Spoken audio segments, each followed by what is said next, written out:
Tak warai ya dadi wong alim. Kempung malam piro? Malam 22. Selikur. 22 selikur. Piro? Yes. Yes. Anggap ae Lailatul Qadar ora usah darani ganjil. Sing darani ganjil ya sapa? Aneh-aneh. Lailatul Qadar ya mulai tanggal 1 Ramadan. Malah ulama sedarani mulai ruwah. Iso wis ke ruwah wingi.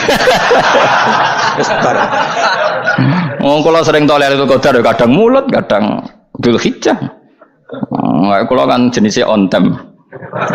Kayak wong melarat, dia ini duit bedak untuk THR. Nah, wong marah pangeran ya sawal selo besar ya untuk apa?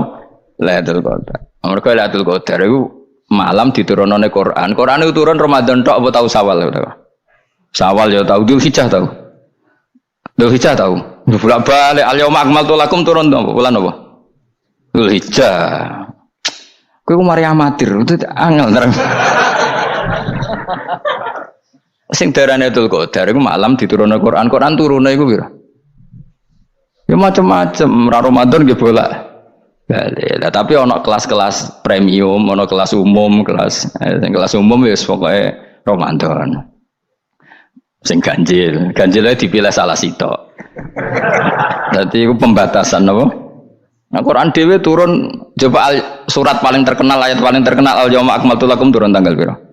Tanggal 9 Arafah Dzulhijjah haji wada.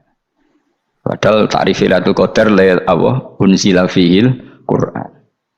Ya tapi ilmu ini mari debat biasa. Semume wong ora takoki wong Gus nuzul Quran tanggal piro 17. Lailatul Qadar tanggal 21. Ya jare nuzulul Quran yo pas Lailatul Qadar. Wong-wong lak muni bingung nang wong. Nah aku sih ra bingung. Lho kowe ora tau mikir jajal. Nuzulul Quran sing resmi ning kitab-kitab tanggal piro? 17. Lailatul Qadar tanggal. Padahal Lailatul Qadar disifati apa? Malam turune. Quran. Kowe ora tau bingung ngono. Wong ana kadang ngirim wong goblok, wong kok ayeme ngono. Ora tau mikir. Aku gumun goblok-goblok. Dadi ana ilmu paradok barang ya tenang, santai. Padahal ya tak bedhek ya nuzul Quran tanggal piro sing resmi cara kitab-kitab 17 Ramadan. Lailatul Qadar sing resmi 21 nganti 29. Terus Lailatul Qadar iku wulan apa? Wulan diturunkannya Al-Qur'an. Berarti tanggal piro? Bocah dijak pinter kurang. Ya kan inna anzalnahu fi lailatul qadar. Saya tak tahu. Nuzul Quran tanggal piro? 17. Lailatul Qadar. Seliko. Terus Lailatul Qadar itu malam diturunkannya Al-Quran turun tanggal 17. Berarti Lailatul Qadar tanggal ada dik. Ora tau iskal yo gumen mbek wong-wong. Ya kok penak weh. Mulai dadi wong alim loro, Kang ora usah mari iskal. Ngathuk ditung bodho penak. Pokoke nuzul Quran tanggal piro Kang? 17. Lailatul Qadar selikur. Lha jare Lailatul Qadar pulang tujune Quran kok beda tanggale. Kan gak tau ge mikir. Alhamdulillah. Tanggalan. Lailatul Qadar tanggal piro? Saiki pinter. Tanggal piro, Bos? 17 berarti sekliwat. Jadi ilmu itu kabeh bingung no kan. Ya biasa bingung. Mulane yang bodoh barokah. Barokah. Barokah. Kula cara ora dipilih pangeran nggih milih dadi wong bodoh, tapi wong pangeran milih kula dadi wong pinter dadi tak syukuri wae. Tapi kadang kula iri, wong bodoh ku iri. Modele penak urip ngono. Santai. Ya saiki ya Lailatul Qadar iku sifatnya apa? Inna anzalnahu fi lailatul. Normalnya kan ainu nuzulil Quran jo ainu Lailatul Qadar. Berarti tanggal piro? Darawade lagi. Innalillahi wa inna ilaihi raji'un. Ya tak warai ilmu cara wong alim. Meskipun sampean boleh bantah siji ya kadang keterbatasan ilmu. Nomor loro hasud, bantah kan sebab macam-macam. Hasud, nomor 3 bantah gue kegiatan.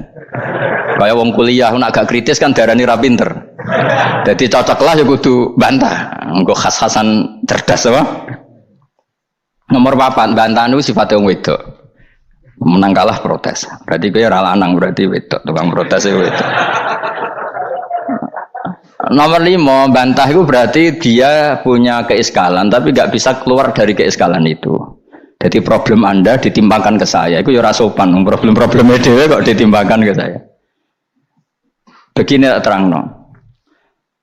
Hukumnya Allah Ta'ala itu ada yang berstatus itu lugu. Lugu itu ya lugu ummi. Karena agama ini memang ummi. Ummi itu lugu. Sehingga agama ini tidak perlu diterangkan. Ngendikane Abu Hanifah, agama ini ketika datang, itu orang lugu. Lugu itu murni. Murni itu proporsional. Sehingga sifat ummi itu baik. Misalnya saya bilang gini, rungono awas kena keliru.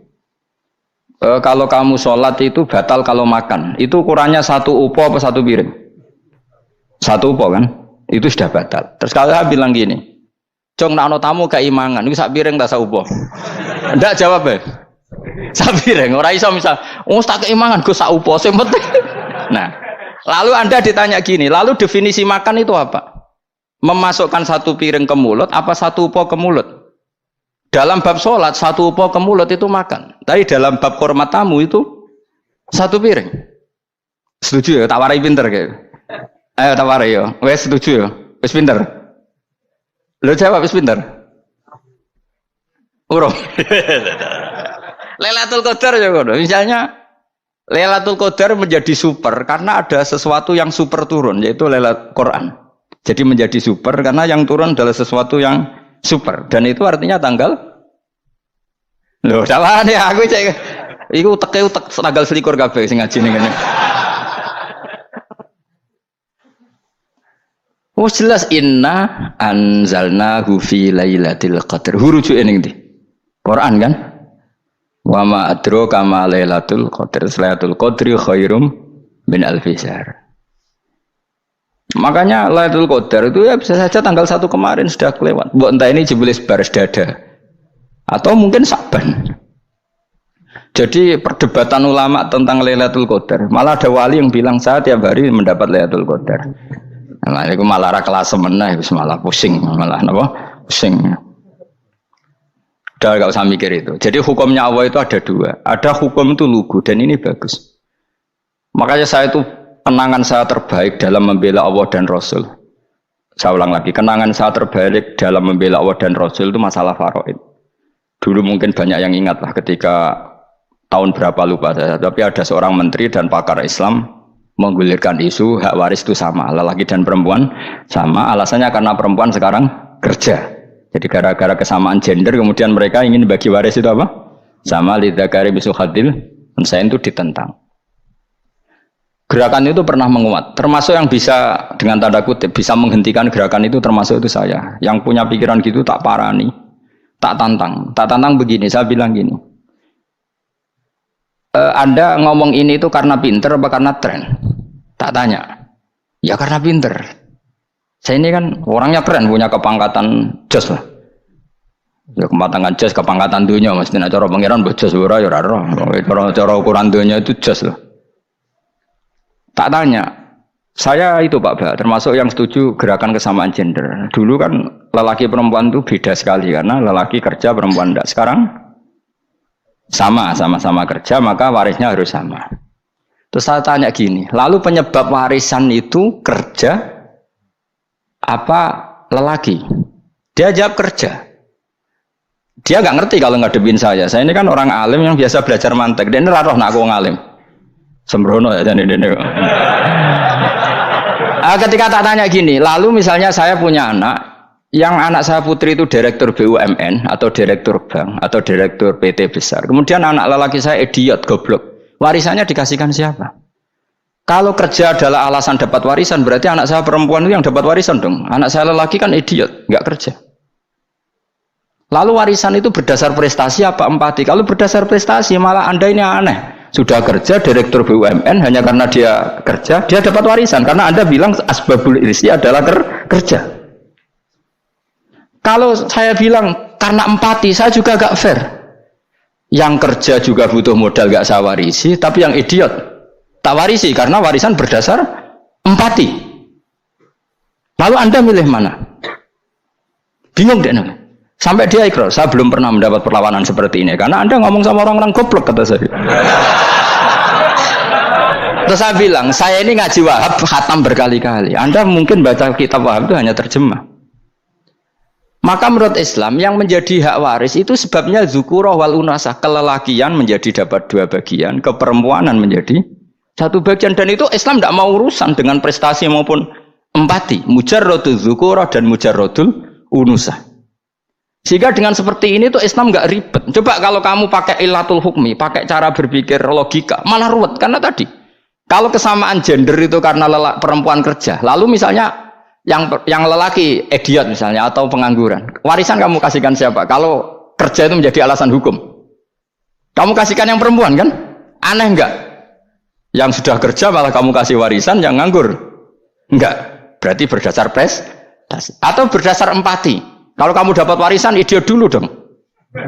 Idiot dulu, goblok dulu, kecelakaan dulu, baru dapat warisan karena dapat empati. Yang sudah PNS nggak perlu dapat warisan karena sudah juga ruwet. Fikih seperti ini ruwet nggak? Ruwet. Nah, kata Imam Haromen gurunya Ghazali, agama itu kadang dinuna dinul ajais. Kita ikut yang lugu saja. Allah bilang lelaki dapat 2 bagian dari perempuan, ya lelaki ya yang punya alat kelamin, penis. Perempuan yang punya farji, ya sudah gitu aja, gak usah ruwet-ruwet. Kenapa begitu? Ya sudah seperti itu. Nanti lama-lama gini kalau diterusin. Ada seorang dokter fikih perempuan. Dia menguasai fikih sholat. Ruhin lanang tapi gak menguasai fikih sholat. Rohnya mau pesolatan misalnya. Lalu yang jadi imam siapa kalau berdasar prestasi? Perempuan dong, karena dia doktoral fikih sholat. Dia menguasai aneh-anehnya sholat. Goro ibu masaili sholat dia menguasai. Sementara Rukin takoi sholat itu apa Rukin? Pokoknya ini Gus ngadeg terus lugu, terus ngadeg malih, apa? Ada mulan, nak salam ngalerin. Dia tahunya hanya itu dok. Lalu kalau nuruti imam sholat adalah yang terpandai dalam fikih sholat, tentu yang imami perempuan.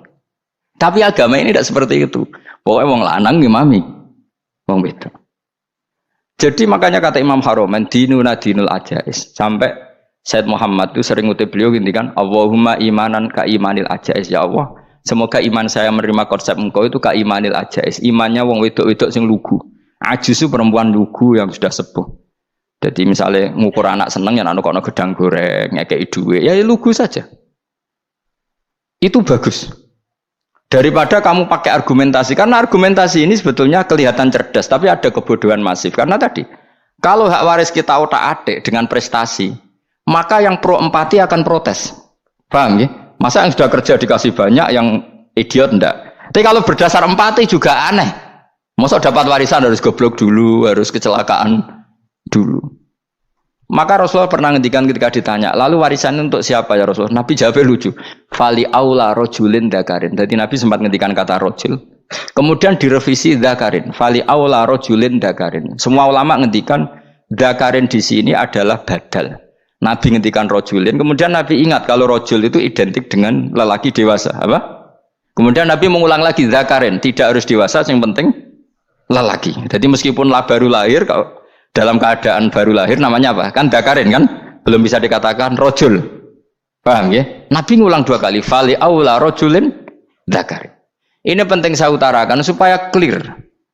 Jadi agama itu gak usah diotak-atik. Ya itu tadi misalnya imam sholat itu lelaki, ya sudah lelaki. Lelaki itu apa? Yang punya alat kelamin lelaki. Jangan dibalik ini. Yang dikatakan lelaki itu orang kuat.